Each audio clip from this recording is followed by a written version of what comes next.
Today, I'm really excited because I'm going to be talking about a camera I've been using for the past 6 months, the Nikon Z8. Whether you're into wedding photography, wildlife, or even videography, the Z8 might just be the hybrid camera you've been waiting for.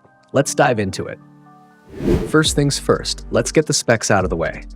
The Nikon Z8 packs a serious punch with a 45.7 megapixel stacked CMOS sensor, 20 frames per second raw shooting, advanced autofocus with 3D tracking, and 8K video at 60p. Yeah, you heard that right, 8K. Plus, it's got 5.5 stops of image stabilization, a $3.68 million electronic viewfinder, and a two-way tilting LCD. Sounds like a beast, right? Well, it is. Let's talk about one of the most impressive features of the Z8, the autofocus. If you've used older models like the Z6 II or Z7 II, you probably know their limitations when it comes to animal eye AF or tracking subjects that move quickly or unpredictably. But with the Z8, Nikon has seriously stepped up its game. The eye and subject tracking is fast, sticky, and accurate, especially for wildlife. I've taken some incredible shots of eagles in flight that I just couldn't have nailed with previous models. And the animal eye AF, it's a game changer. At 45.7 megapixels, the Z8 is perfect for landscape and wildlife photographers who need that extra detail. The resolution gives you room to crop without losing quality, and it's not so huge that it slows down your editing workflow. I've shot landscapes, wildlife, and even real estate, and the detail is phenomenal. One thing I noticed was that at higher ISOs, around 4000, you do get a bit more noise than the Z6 II. But honestly, with Lightroom's AI denoise or something like Topaz, you can easily clean up the noise and still get stunning, print-worthy images, even at large sizes. Now, one of the more frequent complaints I've seen about the Z8 is its size. Sure, it's a bit bulkier than the Z6 II or Z7 II, but for me, the larger form factor is a welcome improvement. It's more ergonomic, especially if you've got average or larger sized hands. The weight? Yeah, it's a bit heavier, but trust me, it's worth it for the added performance. Okay, videographers, this is where the Z8 really shines.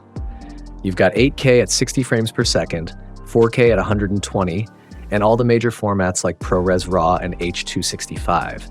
It's basically the same video capabilities as Nikon Z9, but in a smaller, lighter body. Whether you're a filmmaker or YouTuber, the Z8 gives you professional-grade video performance in a package that's easier to carry around. Now, there are a few complaints I've seen floating around, and I want to quickly address them. Some say the viewfinder isn't up to par. Honestly, I haven't noticed any issues.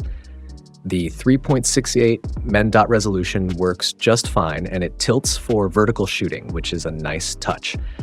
Battery life is rated for 340 shots, which, yeah, isn't groundbreaking, but I've had no problems getting 3 to 4 hours of use from a single charge. More than enough for most shoots. And finally, the SD card slot.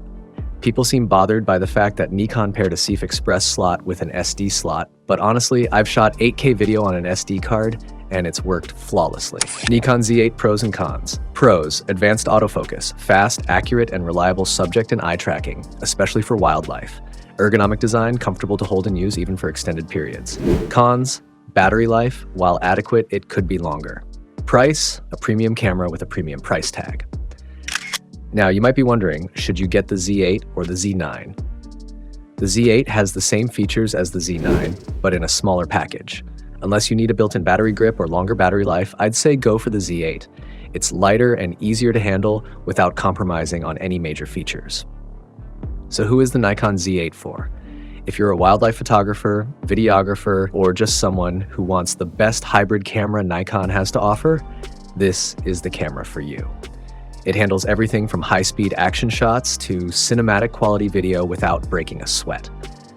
After using it for 6 months, I can confidently say it's one of the best investments I've made in my photography career. Thanks for watching. If you found this review helpful, don't forget to like and subscribe for more camera gear reviews, tips, and tutorials. And if you're curious about the gear I use for landscape photography or weddings, check out the links in the description below. See you next time.